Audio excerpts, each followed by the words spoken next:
हाँ दोस्तों प्रणाम।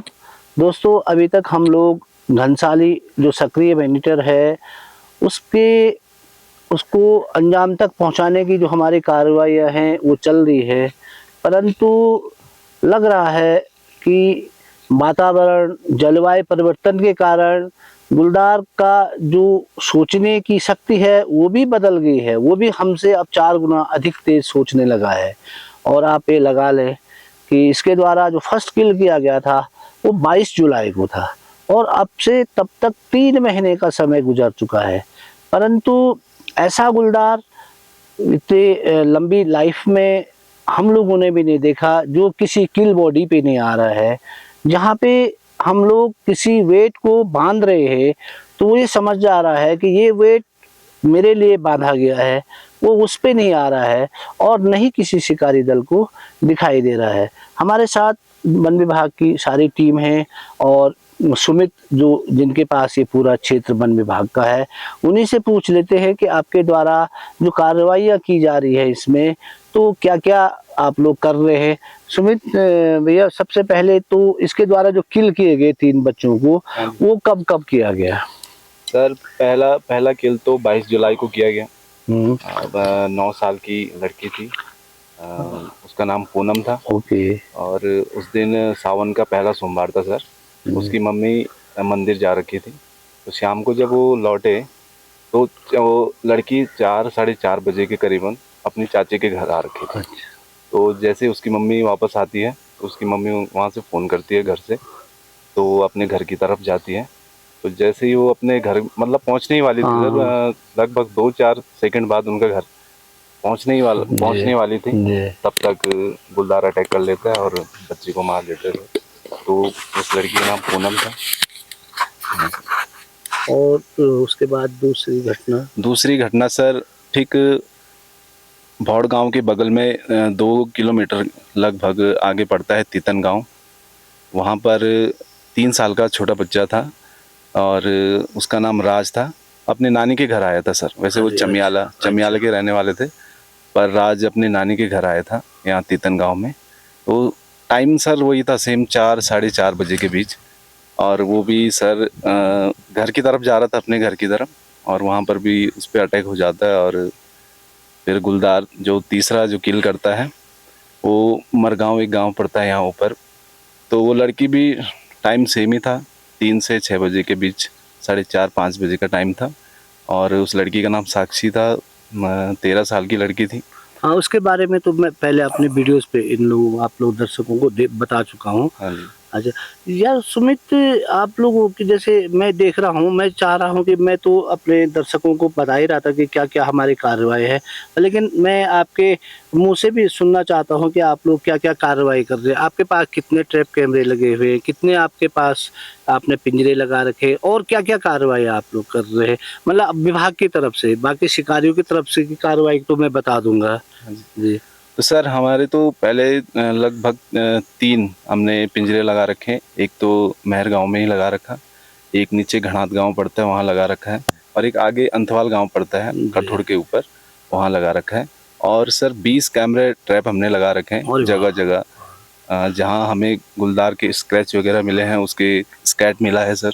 तो उन रास्तों पे हमने हर जगह लगभग 20 कैमरा ट्रैप लगा रखे हैं सर। पहले तो फोटोज बहुत ज्यादा आ रही थी, आजकल देख रहा हूँ जब से हम आए थे तब से केवल मेरे समय एक ही दिन आई फोटोज। हाँ, बाकी फोटोज नहीं आ रही है। हाँ, बाकी फोटोज नहीं आई सर। हाँ, पहला जो क्या बोलते हैं, पहला महीना था जो फर्स्ट किल था, उसमें तो 15 दिन तक लगातार आना जाना था गुलदार का जी। पर उसके बाद से बहुत कम हो गया सर। 2-2 हफ्ते बाद एक फोटो मिल जाती है ना। फिर दूसरे महीने में भी, पहले महीने तो बहुत बारिश रही सर। हाँ, ऐसा भी लग रहा है ना, क्योंकि उस समय ये पूरे छुपाव वाला एरिया था, बहुत ज्यादा। हाँ, बहुत ज्यादा छुपा। और जैसे हमारे जो कैमरे थे वो रस्तों पे लग रहे थे, क्योंकि गुलदार हमेशा पानी से बचना चाहता है। तो मेरे को ये लग रहा है उस समय जब गुलदार रस्तों पे चल रहा होगा, उन रस्तों पे लगातार कैमरे लगे हुए थे, इसलिए लगातार शायद फोटोज उस समय ज्यादा आ रही थी। हाँ। परंतु आजकल क्या हो गया, पूरा खुला खुला मौसम हो गया, मतलब एकदम खुला भी हो गया, झाड़ी झंकार कम हो गई। तो ऐसा लग रहा है अब गुलदार रस्तों के जगह में और रास्ते भी ले रहा शायद, इसीलिए तो कैमरे भी नहीं आ रहा। हाँ सर, मुझे भी यही लग रहा है कि उसने अपने रूट चेंज कर दिए, क्योंकि उस टाइम तो 2 महीने पहले काफी झाड़ियां थी, अब धीरे धीरे लोग क्या कर रहे हैं कि झाड़ियाँ साफ कर रहे हैं अपने घरों में, खेतों में ना। तो अब तो बहुत कम ही, लगभग हमने 8-9 दिन हो गए, पर एक फोटो मिली है हमें गुलदार की। उसके अलावा अभी तक कुछ नहीं मिला हमें। और लाइव कैमरे भी शायद। हाँ, लाइव कैमरे का भी यूज़ किया, पर उसमें भी कुछ हासिल नहीं हो रहा हमें। यहाँ पे अभी 2 लाइव कैमरे लगे थे। 2 लाइव कैमरे पे भी जो वेट बंधा था उस वेट पे पूरे लाइव कैमरे लगे थे और 2 लाइव कैमरे का भी प्रयोग किया जा रहा है, परंतु कोई सफलता नहीं मिल पा रही है। और मैं अपनी तरफ से बता दूं, और हमारे पास यहाँ पे 6 शिकारी दल है, और जिसमें से जॉय वकील जो पूरे ऑपरेशन में है, मतलब लगभग 3 महीने से ऊपर उनको समय हो चुका है। उसके बाद गंभीर भंडारी हैं जो 2 ऑपरेशन में थे, अब ये कल फिर आ चुके हैं और मेहरगांव पे। उसके बाद हमारे पास जहीर बख्शी थे, और जहीर बख्शी भी 19 तारीख को यहाँ पहुँचे थे, वो हैं। हमारे पास रानू भंडारी तिलवाड़ा वाले हैं जो 19 तारीख को यहाँ पहुँचे हैं। हाँ भंडारी जी आप इस ऑपरेशन में हैं, आप 19 तारीख से लगातार यहाँ पे कार्य कर रहे हैं, तो आपका कुछ जैसे जो गुलदार के द्वारा जो किल किया गया है उसके लिए मचान हाइट पे बनाई थी, या जैसे पेड़ पे, तो उसने गुलदार ने उन चीज़ों को रीड कर दिया है, और उन चीज़ों को रीड करने के बाद वो उस मचान पे दोबारा नहीं लौट रहा है। तो हमने उस गुलदार के अनुसार वो चीज़ें हमने मचानों में चेंजिंग कर दी है और कर ही रहे हैं, और बदलाव करें जी। और जो सर्चिंग का तरीका है कि वो भी हमने उसमें भी चेंज कर दिया। जैसे कि फॉरेस्ट डिपार्टमेंट के जैसे कैंपर हैं, तो उनको भी गुलदार ने उनको पहचान कर ली कि इनकी कैंपर है, इसका साउंड कैसा है, इसका साइज़ कैसा है, इसमें लाइटें कैसी हैं, वो गुलदार उसको भी पैच कर रहा है। और हमने जो हमारे जो शिकारी हैं उनके अब जो पर्सनल गाड़ियां हैं उनको भी साथ साथ में यूज़ कर रहे हैं, ताकि गुलदार को ये लगे कि आम गाड़ियां हैं और हम उस गाड़ी को पहचान ना पाए। भीम सिंह, जिन्होंने मलेथा में श्रीनगर के आदमखोर को मारकर अपनी पहचान बनाई थी, वो यहाँ पे हूँ। आप ये लगा लो कि उत्तराखंड का पहला ऐसा आदमखोर है जिसमें 6 शिकारी दल काम कर रहे हैं, और किसी भी शिकारी दल को लेपर्ड दिखाई नहीं दे रहा है। तो आप ये लगा लो कि कितना विचित्र लेपर्ड होगा, कितने एक प्रकार से कितना चालाक ये लेपर्ड होगा कि हम 6 शिकारी दलों को, भाई आप ये लगा लो यदि हम बैठ भी रहे होंगे तो 6 गांव तो हम कवर कर ही रहे हैं, परंतु 6 रास्ते हम कवर कर रहे हैं, 6 जगह में से कम 4 वेट बन रही है। उसके बाद भी ये गुलदार यहाँ पे बिल्कुल किसी भी शिकारी को नहीं दिख रहा है। हाँ, बशर्ते जनता को ये गुलदार दिख रहा है, लोग बता रहे हैं। जैसे अभी ये कठूड़ वाले पे एक बंदर इसके द्वारा। दोस्तों, कठूड़ गांव से हमें एक मैसेज मिला कि जो ऊपर आपको ये दिखाई दे रहा है, यहाँ पे इस पत्थर के वहाँ से किसी गुलदार द्वारा एक बंदर को पकड़ा गया, और बंदर को वो नीचे खींचकर इन झाड़ियों में लाया, और उसके बाद लोगों ने बताया कि जो ये पत्थर है, इन पत्थर की गुफाओं में गुलदार छुप गया है। तो सारी टीम द्वारा इसे सर्च किया गया। गुलदार तो इन गुफाओं को सर्च करने के बाद नहीं मिला, परंतु खोजने के बाद बंदर का शव प्राप्त हो गया। उसके बाद एक रणनीति के तहत ये निश्चित किया गया, क्यों ना इस बंदर को गुलदार के चारे के रूप में एक शबल पे बांधा जाए, और कुछ शिकारी इस बंदर पे पूरी रात बैठेंगे, और जो बंदर के ठीक सामने लगभग 70 मीटर दूर जो पत्थर था, उस पत्थर पर जॉय वकील, भीम सिंह और जहीर बख्शी पूरी रात बैठे रहे, परंतु ये गुलदार कहीं और जगह से इन शिकारी टीमों को रीड करता रहा, और ये पूरी रात यानी लगभग 5 बजे शाम से और सुबह 5 बजे तक इस बंदर के शव पे बिल्कुल नहीं लौटा। लेकिन इस ठंडे मौसम में भी ये शिकारी जो आपको इसके ठीक सामने जो पत्थर दिख रहा है, इस पत्थर पर पूरी रात बैठे रहे।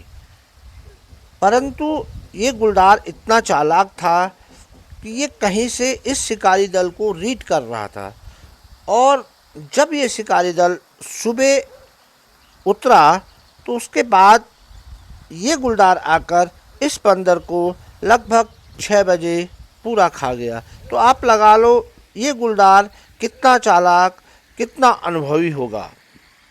मारा गया था। और लोगों का है कि यहाँ पे गुलदारों की संख्या ज्यादा है। कोई भी आदमी कोई भी गुलदार देख रहा तो उससे तो सामान्य लोगों को ये तो पता नहीं होगा ना कि आदमखोर कौन है। परंतु हम शिकारियों के लिए जो चैलेंज है, आपने जो पहले वाली वीडियोज में देखी होगी कि एक गुलदार का दाहिना पांव इंजर्ड था, तो हम लोगों के सारे निशाने पे वही गुलदार है, तो शिकारी उसी गुलदार को ट्रैक कर रहा है। इसीलिए वो गुलदार के हमको सामान्य गुलदार भी यहाँ बिल्कुल नहीं दिखाई दे रहे हैं। ये बड़ी अचरज की बात है। और जो इसका एरिया है वो एरिया बहुत बड़ा नहीं है, वो एरिया लगभग 2 किलोमीटर स्क्वायर का है। तो 2 किलोमीटर स्क्वायर बहुत कम है प्लेन के हिसाब से, परंतु यदि हम पर्वतीय क्षेत्र के हिसाब से देखें तो हम 1 किलोमीटर यदि नीचे उतर जाएं और उसके बाद उस 1 किलोमीटर को ऊपर चढ़ने में यदि हम समय लें तो हमको 1 घंटा लग जाएगा, और सारे रास्ते जो है वो जंगल के हैं। तो इसलिए भी बहुत कठिनाई का सामना करना पड़ रहा है। और साथ यहाँ पे जो फॉरेस्ट में है विकास कुमार जी, ये भी लगातार इस ऑपरेशन में काम कर रहे हैं। अब मैं इनसे ये पता करना चाहता हूँ कि आप लोग, जैसे हम लोग तो अपनी मचानों पे या अपने जो हमारा उसको खोजने का है ट्रैकिंग पे या सर्चिंग पे चल दे रहे हैं, और जो और अन्य स्टाफ है वो क्या कर रहा है?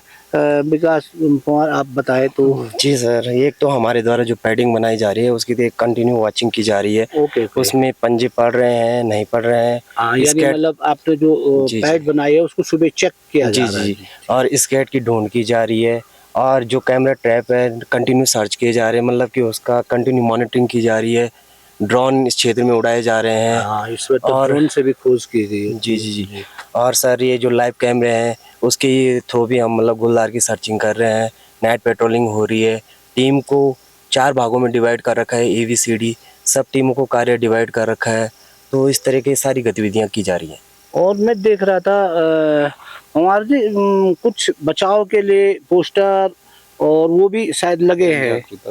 जी, हमारी अलग अलग टीमें बन, एक हमारी जन जागरूकता टीम भी बना रखी है जो जगह जगह लोगों को जन जागरूक कर रही है कि आप 2 से 4 बजे के बीच जिस समय गुलदार सक्रिय है उस समय अपने बच्चों को थोड़ा सा अपने हिसाब से जैसे उन पे वॉच रखिए, ठीक है। जहाँ पे आप जो साइडों में जो किनारों पे घर हैं उनके आसपास की जो झाड़ियाँ उन पे निरंतरता सफाई करते रहें ताकि गुलदार को छुपने की जगह ना मिले। दूसरा, जब आप स्कूल में अपने बच्चों को ले जा रहे हैं तो उन पे जब जा रहे हैं स्कूल में तो उनको ले जाते समय या उनको जब स्कूल ले जाते समय या लाते समय उनके साथ रहिए। ऐसे नहीं कि आप किसी के साथ भेज रहे हैं लेकिन आप खुद भी जाइए, और तब इससे क्या होता है कि बच्चे का बचाव भी हो जाएगा। जब इसमें जो आने वाली घटनाएं हैं उन पे अंकुश लग सकती है। फिर मैं एक देख रहा था कि कुछ गाड़ियाँ भी आपके द्वारा लगाई गई है स्कूलों के लिए। तो हम घटनास्थल के आसपास जितने भी स्कूल हैं जहाँ पर बच्चे छोटे छोटे बच्चे जैसे प्राथमिक विद्यालय है वहाँ पर बच्चों के लिए यहाँ पर गाड़ी ले जाने और छोड़ने के लिए गाड़ियाँ लगाई गई हैं ताकि बच्चों को मतलब इन घटनाओं से हम बचाव कर सकें। दूसरा ये है कि हमारी जो जन जागरूकता टीम है वो जगह जगह पोस्टर भी लगा रहे हैं। हमारे यहाँ पर क्या सड़कों के किनारे साइन बोर्ड भी लगा रखे हैं। गुलदारों से जो घटना स्थल प्रभावित क्षेत्र हैं वहाँ पर भी हमारे द्वारा साइन बोर्ड लगाए जा रहे हैं। और विभिन्न जहाँ पर ऐसी घटनाएं होने की मतलब हमें संभावनाएं हैं वहाँ पर सोलर लाइटें लगाई जा रही है ताकि वहाँ पर जो प्रकाश की उचित व्यवस्था की जा सके। और दूसरा, हमारे एक तो सर्चिंग टीम जा रही है, एक पैदल गश्तों के लिए जा रही है जहाँ पर जो संभावित घटनास्थल है उसके चारों ओर घूम रही है। दूसरे गाड़ियों से मतलब जो हमारे टीम है वो निरंतर जो है सर्चिंग कर रही है। तो ऐसे साथ ही हमने जो यहाँ पे जो टीमें बनी है शिकारियों की, इसमें से एक टीम ऐसी है जो तुरंत कार्रवाई के लिए रखी गई है। यानी सपोज दैट कहीं से कोई भी सूचना आती है और हम लोग शिकारी दल, जो जितने शिकारी दल है उसमें से एक टीम त्वरित रखी गई है, बाकी अपने मिशन पे यदि काम कर रही है और कोई मैसेज आता है कहीं से तो वो उस मैसेज को फॉलो करने के लिए वो तुरंत वहाँ पहुँच रही है। इसमें से बहुत सारी सूचनाएं गलत भी आ रही है, कोई क्योंकि कोई आदमी ने गुलदार देखा और उसको कोई और चीज़ दिखी, परंतु इस समय सबके दिल में जो एक प्रकार का भय व्याप्त है उससे छोटी चीज को भी आदमी गुलदार समझ देता है, तो उसको वेरीफाई करने के लिए वहां तुरंत टीम पहुंच रही है। तो ये भी एक मैन पावर जो है वो मैन पावर, क्योंकि जनता को विश्वास में लेना बहुत जरूरी है। यदि जनता हमको कॉल कर रही है और चाहे उसने बिल्ली ही देखी है, तो जब जनता के सूचना पे शिकारी दल वहां पे पहुंच रहा है तो उसके पास एक विश्वास की वो हो जाती है। और वास्तव में मैंने देखा था, सपोज दैट वो गुलदार नहीं है, परंतु मेरे कॉल पे ये लोग यहाँ पे पहुंचे हैं। और हम भी ये सबसे प्रार्थना करना चाहते हैं कि जब तक आप पूर्ण तरह विश्वास में न हो, आप कंफर्म न हो, तब तक ऐसी सूचनाएं न दें, क्योंकि उसमें क्या होगा, जो शक्ति हमको और जगह खर्च करनी थी, क्योंकि भाई है तो सब इंसान, भाई इंसान तो इंसान की तरह चलेगा, मशीन तो है नहीं। तो इसलिए इंसान की पे जितनी शक्ति है उस शक्ति का यदि उस लाइन पे उस सदुपयोग किया जाए, उस सीधे डायरेक्शन पे सदुपयोग होगा तो वो उसमें सफलता बहुत जल्दी मिलेगी। और यदि वो शक्ति निरर्थक या झूठी सूचनाओं पे जाएगा तो आप लगा लो कि कितना, बाई चांस सपोज दैट जहाँ उसने हमको बोला वहाँ लेपर्ड नहीं है और हम कहीं और जगह वो दल जा रहा था और वहाँ लेपर्ड है, तो सीधे आपके द्वारा उस लेपर्ड को बचाया गया है। इस चीज़ को ध्यान में रखते हुए जो भी सूचना हो सही सूचना दें और विश्वास के साथ दें, तो आपको जहाँ भी आप बुलाएंगे सारे दल तुरंत पहुँचने के लिए तैयार है, क्योंकि एक त्वरित जो शिकारी दल है वो एट ए टाइम कैंप के अगल बगल ही मूव कर रहा है। तो हम या तो शिकारियों को, अभी तक शिकारी जो भी हैं अपनी एक प्रकार की रणनीति बना के अलग अलग रणनीति को बदलते हुए इस पे चल रहे हैं। अब हमको रणनीति बदलनी पड़ेगी, हर दिन अलग सी रणनीति पे काम करना पड़ेगा, तभी हम इसके दिमाग को पढ़ सकेंगे। और जिस दिन हमने इसके दिमाग को पढ़ना हमने शुरू कर दिया है तभी हम इसको मार सकेंगे। मेरे अपने तो विचार में ये है कि अभी तक हम आदमखोर की रणनीति पे चल रहे थे कि इस प्रकार आदमखोर का व्यवहार होता है, इसको वेट बंधाओ या इसके शाम को घर पे बैठो। मैं ये सोच रहा हूँ, मेरा अपना विचार है, अब हम जैसा गुलदार कर रहा है उसी रणनीति पे क्यों ना काम किया जाए।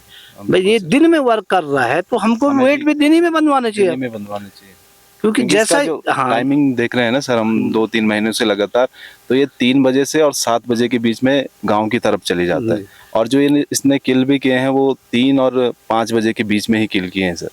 अब यही मैं भी सोच रहा हूँ कि इसी रणनीति पे हम लोग अब चलें, क्योंकि जब ये गांव पे इसका 3 बजे से 6 बजे का बीच का टाइम है तो उसी टाइम पे हम किसी वेट को बनवाएं, किसी चीज़ को भी, तो वही काम करना पड़ेगा।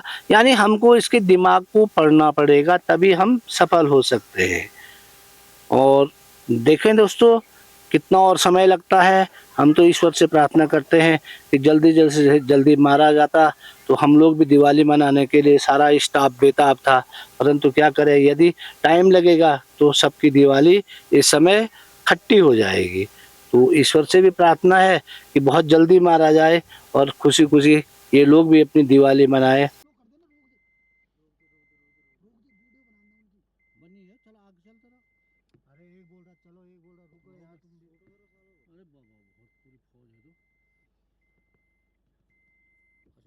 आप अंदर रहो, ये मार देगा किसी को।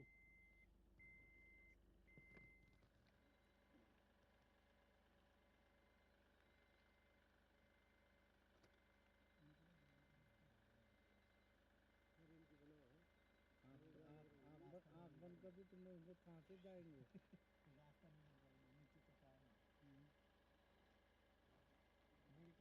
उड़ा देते इसको। चल चल चल ले ले आगे से, खानों को देख अरे सारा कुछ मारना,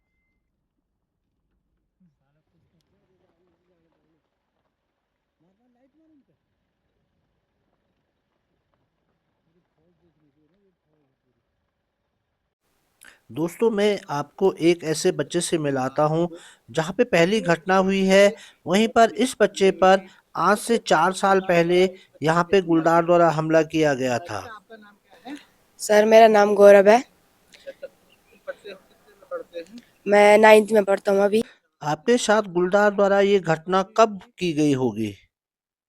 ये है 4 साल बाद की 4 साल पहले की जी घटना है। तो मैं अपने भैंस के यहाँ से जैसे रास्ते में आ रहा था तो ये गुलदार यहाँ पे घात लगाए बैठा था और एक नीचे में था, उस जो बड़े खेत में उसमें था। तो मैं जैसे आ रहा था उसने यहाँ यहीं पे मुझे हमला किया। तो यहाँ पे एक वो था वो भुर्दा था ना, एक झाड़ी थी, तो मैंने उसको पकड़ दिया। तो उस भागने का शेर ने समझा कि मैं नीचे चला गया, तो वो शेर यहाँ ऊपर ही ऊपर गया। तो मेरी दीदी ने चिल्लाया भाग भाग भाग। तो मेरी मम्मी वगैरह आया तो मैं बच गया। और आपके पापा कहाँ रहते हैं? सर मेरे पापा इंडोनेशिया रहते थे। उस टाइम पे कोरोना वायरस लगा था तो मेरे पापा घर आए थे। देखो दोस्तों, ये वही स्थान है जहाँ पे इस बच्चे पे हमला किया गया। ये इसकी गौशाला है। तो ये बता रहे थे यहाँ पे झाड़ी थी, इस खेत में गुलदार गया था और यहाँ पे इसे लेकर भाग के उस झाड़ी पे वो गुलदार चले गया था। सबसे ज़्यादा मेन प्रॉब्लम यहाँ है, यहाँ के जितने भी जेंट्स हैं वो सब बाहर रोजी रोटी के लिए बाहर हैं और घर पे माँ इन बच्चों के साथ है। तो आप लगा लो कि घर पे जेंट्स न होने के कारण भी एक माँ को कितनी बड़ी जिम्मेदारी यहाँ पे निभानी पड़ रही है। और बेटे उसने आपको कहाँ कहाँ काटा था? सर मेरे यहाँ पे काटा था, एक चोट यहाँ पे है और एक यहाँ पे। देखो दोस्तों, इस बच्चे का तो शुक्र था ऊपर वाले का, ये बच गया। और नहीं तो ऐसे ही कितने बच्चों को ये गुलदार अपना निवाला बना चुका है। शुक्र है कि ये बच्चा आज हमारे साथ है। ठीक है बेटा, बहुत बहुत धन्यवाद। दोस्तों इस गौरव की तरह साक्षी, पूनम और राजा, जो तीनों गुलदार के शिकार हुए हैं, वे इतने किस्मत वाले नहीं हैं। ये बेटा जो आज गुलदार के हमले को 4 साल बीतने के बाद भी आज जब मैं इससे मिला तो उसको सारी घटना एकदम ऐसे पर्दे के रूप में उसके मस्तिष्क पे चली कि उसने मुझे बताया कि मैं यहाँ पे था, मैं यहाँ पर से गुलदार आया और उसने यहाँ पर से मुझ पे हमला किया। अभी भी इसके पाँव पे इस गुलदार के उस जख्म के गहरे निशान हैं और लगता है कि ऊपर वाले की देन थी कि आज हम गौरव के साथ बात कर रहे हैं। बहुत बहुत धन्यवाद बेटे, बहुत बहुत शुक्र है आपका, उस ईश्वर का जिसने आपको बचाया। दोस्तों ये पूनम के घर का रास्ता है। पूनम इसी रास्ते से चल के आगे गई थी। थोड़ी इस घने जंगल के बीच इनका घर है और ये रास्ता जो है इनके घर के ले जा रहा है। तो इससे आगे यहीं से पूनम को गुलदार उठा के ले गया था और सीधे ऊपर इनके घर के पीछे जंगल में ले गया था। फिर मिलते हैं दोस्तों यहाँ के अगले घटनाक्रम के साथ। तब तक आप लोगों को हैप्पी दिवाली।